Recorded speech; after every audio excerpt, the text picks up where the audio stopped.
Welcome to Bible study. This is the study I'm preparing for Sunday, April 7th, second Sunday of Easter in 2024. We're looking at the book of Acts today, and we're going to be in chapter 19. And so if you have a Bible handy, I'd encourage you to grab that and follow along and see where we're headed with this. At the end of our last study, we just touched on a wonderful story that Paul tells of the 7 sons of Sceva. And there's a number of things to say about this. And we maybe want to just come back and take a little running start at the riot that's going to follow upon this story. The 7 sons of Sceva is a delightful little story. It is, in fact, I believe intended to be, and is, quite humorous. There's a lot of comedic irony and comedic devices that are being put to use in this writing. It tells us a little bit, I think, about the author Luke. He enjoyed a good funny scene. He enjoyed a good story. He was also a very good storyteller. He oftentimes makes use of devices. He holds tension very well, and he likes to do the reveal, and he's really good at keeping your attention, and then maybe if he understands that you might be lagging a little bit, throwing something in there to wake you up. And I really think this little story is designed just to do that. You know, if you think about this book maybe being read in long chunks, your attention starts to wander, but you would kind of be pulled back when you came to that story of the 7 sons of Sceva and the demoniac overmastering them all and chasing them out of the house naked and bleeding. And but you would have really understood something very well after that story, and that is that the forces of evil knew who Jesus is, know who Paul is. That those two names have just been connected in ministry and power in a very important way. Luke uses humor oftentimes to say some of the most important things. And there I think he has said something that's very important to him and to this whole book. And that is the connection of Paul's ministry and Paul's apostleship and what he is doing and the Lord Jesus. That's important to know because now we're going to come into a really dramatic story here at chapter 19, verse 21. After these events, Luke tells us, Paul resolved in the Spirit to pass through Macedonia and Achaia and to go to Jerusalem, saying, after I have been there, I must also see Rome. And having sent into Macedonia 2 of his helpers, Timothy and Erastus, he himself stayed in Asia for a while. So he's in the Aegean area. Asia is on the eastern side of that. Macedonia is on the western side of that. He's sailing back and forth. He's sort of in that area. He's planning to go back to Jerusalem and then to go to Rome. He's never been to Rome before, that we know of. He certainly hasn't been there as an apostle. He is planning to go there. Why would he want to go to Rome? Well, he actually tells us, if you were to open up your Bible now to the book of the letter to the Romans, which is the very next book in your Bible, turn to chapter 15. There, Paul kind of tells us why he writes the letter. He says there that his intention is to visit Rome so that he can go on from there on a missionary journey to Spain. Verses 22 and following. This is the reason I have so often been hindered from coming to you. But now, since I no longer have any room for work in these regions, and since I have longed for many years to come to you, he's been planning this for quite a while. I hope to see you in passing as I go on to Spain. and to be helped on my journey there by you once I have enjoyed your company for a while. It seems pretty clear from that and a couple of other little spots in there that Paul was really envisioning that Rome was going to become his new Antioch. That whereas Antioch had commissioned and sent him on his prior missionary journeys into the Anatolian Peninsula and from there into Greece, now he would need a western base further toward the middle of the Mediterranean Sea that would enable him from there to go into the far western edge of the Roman Empire, what you and I today would call Spain. We think it is on his way back to Jerusalem on this trip that he actually pens that letter that I just quoted from in the letter to the Romans. His plans are thwarted. We learn that later he will be arrested when he is in Jerusalem. He will be put on trial there. He will spend a couple of years in prison awaiting a decision. Finally, he ends up appealing. He does end up going to Rome, but not in a missionary journey, but this time in bondage and chains. He is shipped there and has a shipwreck. We'll talk about some of those experiences in just a few weeks as we make some progress through this book. Now, about this time, there arose no little disturbance about the way. For a man named Demetrius, a silversmith, who made silver shrines of Artemis, brought no little business in for the craftsmen. These he gathered together with the workmen in similar trades and said, "Men, you know that from this business we have our wealth. And you see and hear that not only in Ephesus, but in almost all of Asia, this Paul has persuaded and turned away a great many people, saying that gods made with hands are not gods. And there is danger, not only that this trade of ours may become into disrepute, but also that the temple of the great goddess Artemis may be counted as nothing, and that she may even be deposed from her magnificence, she whom all Asia and the world worship." There's a lot going on here, and let's unpack just a little bit of it. First of all, we have archaeological digs in Asia and especially in Ephesus, and there we have learned that the city of Ephesus was a center for the worship of the goddess Artemis, one of the fertility and female goddesses of the Greek pantheon. In fact, the temple to Artemis was considered one of the wonders of the ancient world, along with the pyramids and the Colossus of Rhodes and some of the other places. It was this magnificent, enormous structure within which was a particular idol to the goddess Artemis.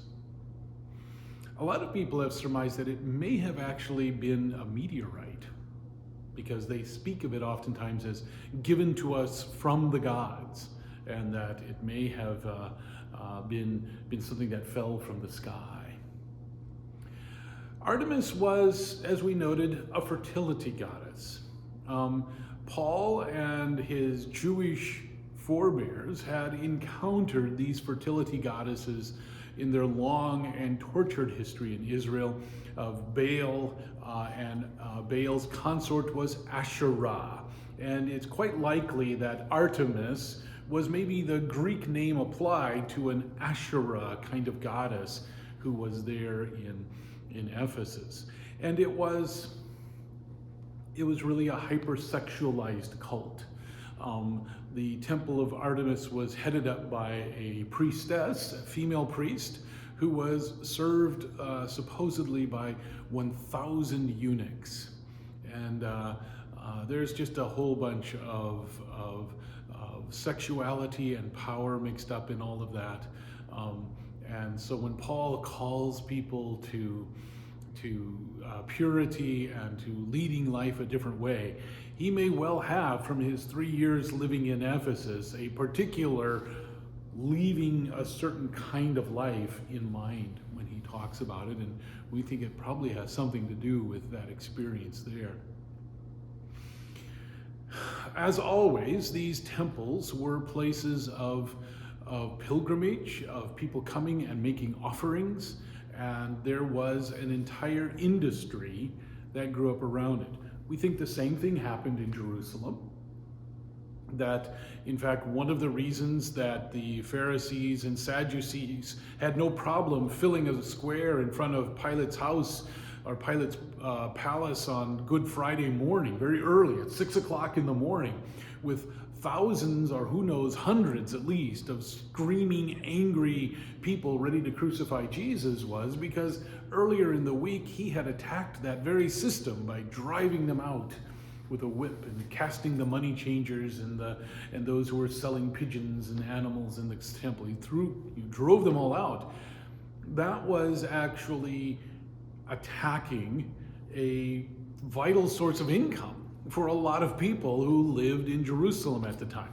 Paul seems to be doing something similar here and evoking the same kind of murderous anger on the part of those whose livelihoods are being threatened. As you know, I ministered for a number of years in Southern Oregon, and I will tell you that even though it was by that point a couple of decades almost in the past, I don't know that I would have recommended you have a Save the Spotted Owl bumper sticker on your car if you parked in downtown Roseburg. It might not have gone so well for you. When you threaten people's livelihood, they oftentimes become very angry. But I think Luke has more than simply this historical rationalization for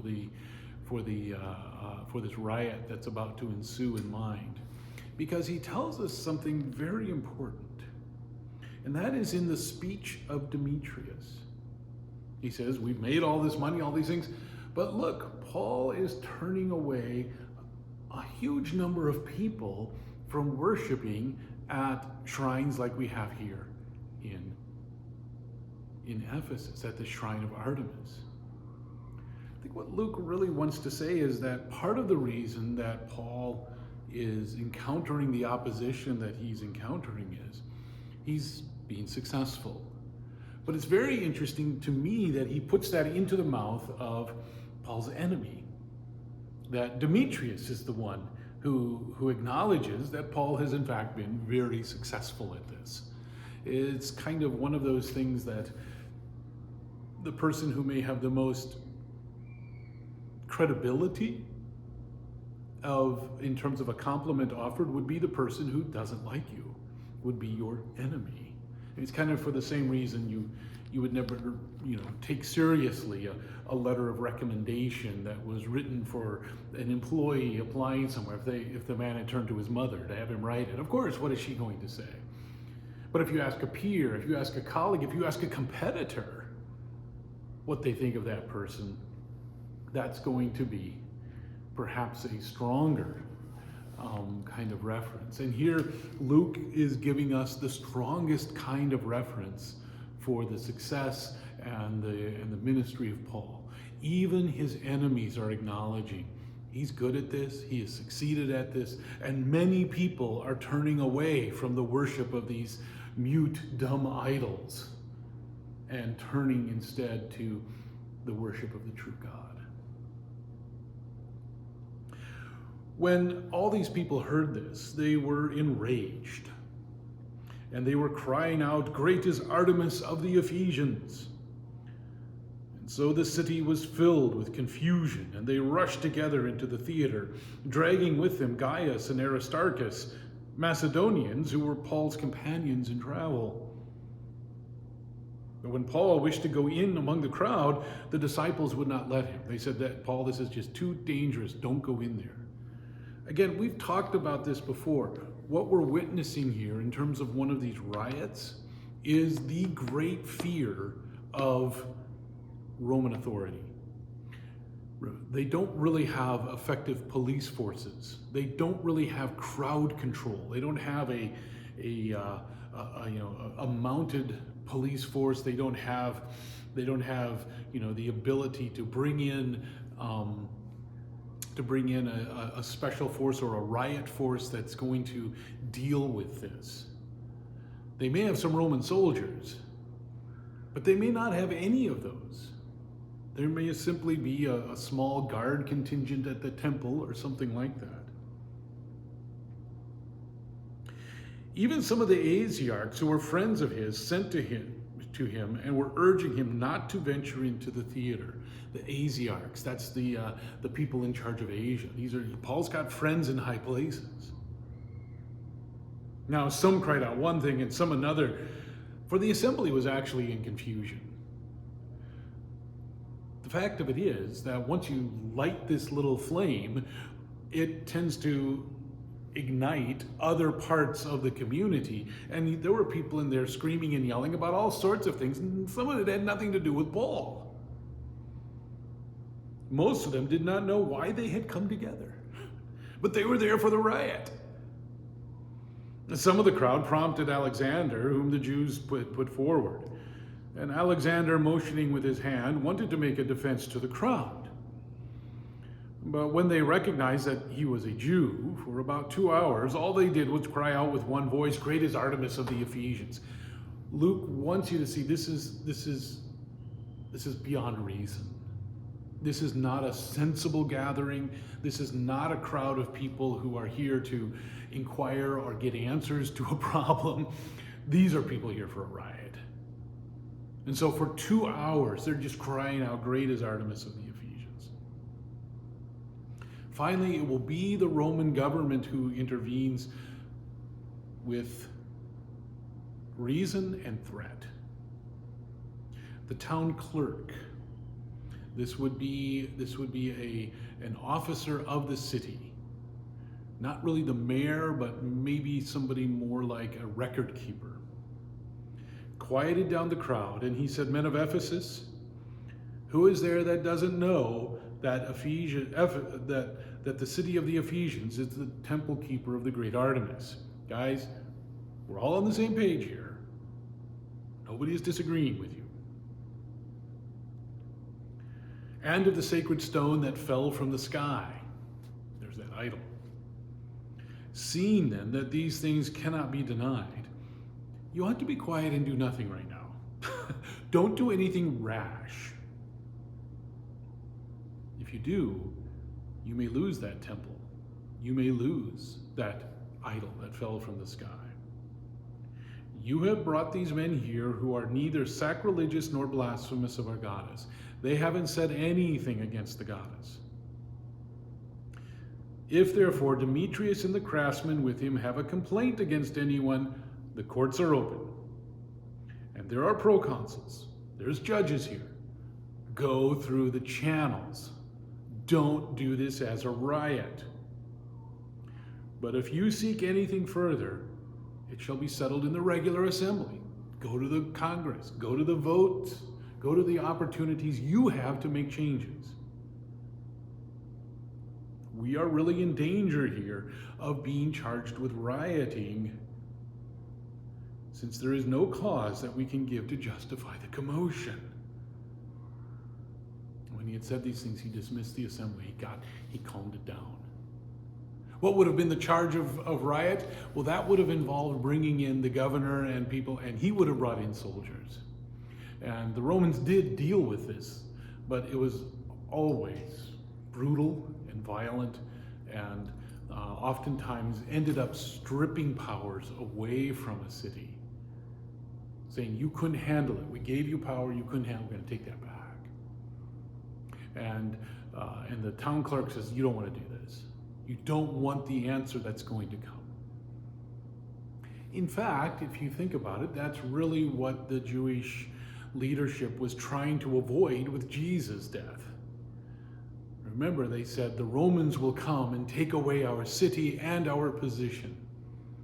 That's exactly the kind of thing that he's talking about here.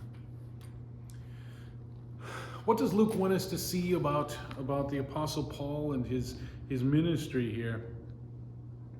He really wants the reader to see that yes, there are stories floating around about how Paul has caused riots. But here, when saner people stepped forward, they quelled those riots. That this wasn't reasonable. These are not. Paul is not causing riots because he is saying incendiary, inflammatory kinds of things. This is happening because Paul is succeeding, and it is jealousy, and it is fear that is driving this. People are not understanding what he is doing, and they are afraid of what he is doing. Let's just take a quick dip into chapter 20, and then we'll call it quits for the week. After the uproar ceased, Paul sent for the disciples, and after encouraging them, he said farewell, and he departed for Macedonia. It got a little hot there in town, and so he's going to leave. When he had gone through those regions and had given them much encouragement, he came to Greece, and there he spent 3 months. And when a plot was made against him by the Jews, again, that same dynamic takes place. As he was about to set sail for Syria, he decided to return through Macedonia. So he was going to just jump on a ship and go straight over to Antioch, but no, he decides to go north now into Macedonia, into the region of Philippi and those places where he had been before. But now we get a very interesting little list. Sopater the Berean, son of Pyrrhus, accompanied him. And of the Thessalonians, Aristarchus and Secundus, and Gaius of Derbe, and Timothy, and the Asians, Tychicus and Trophimus. These went on ahead and were waiting for us at Troas. But we sailed away from Philippi after the days of unleavened bread. Now we're talking spring, this is Passover time. And in 5 days, we came to them at Troas, where we stayed for 7 more. Paul is bringing with him a crowd of people. And it's interesting that Luke tells us they are coming from various places where Paul has been. From Berea, from Thessalonica, from Derbe, from all of these places that have shown up in the reading already. 2 possible explanations for what he's doing. Paul seems to be cultivating, training, nurturing a cadre of leadership for this movement. And he's got them going with him. He's maybe sort of running a seminary, a peripatetic seminary, a walk-around seminary. And they come with him and they're being trained. We have a couple of letters that Paul wrote to congregations, really, but they're addressed to the person who is going to be ordained as bishop there. 1 Timothy and Titus are those letters. Paul seems to have been raising up a next generation of leadership, and that's a really important part of any movement like this.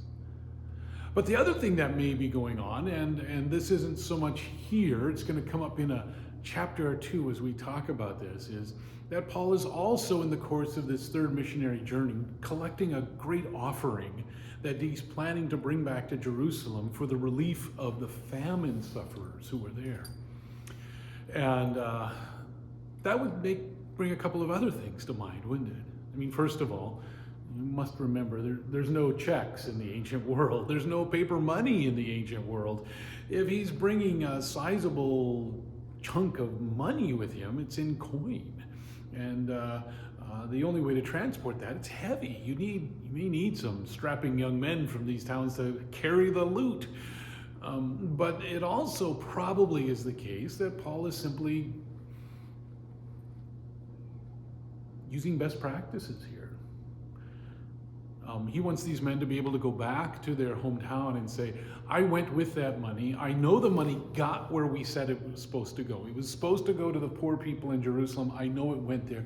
I went with Paul. I saw it get distributed so that they could go back and inform people that nobody would be able to say about Paul that he had absconded with the funds or somehow enriched himself with these things. Probably a little bit of both of those going on right there. So how do we raise up a next generation of leaders? That's a good question for us to ask. And then how do we responsibly take care of the things that we're given to be responsible about? If you have any questions about these readings, let me know. We'll talk more on Sunday. God bless you. Happy Easter. We'll see you then.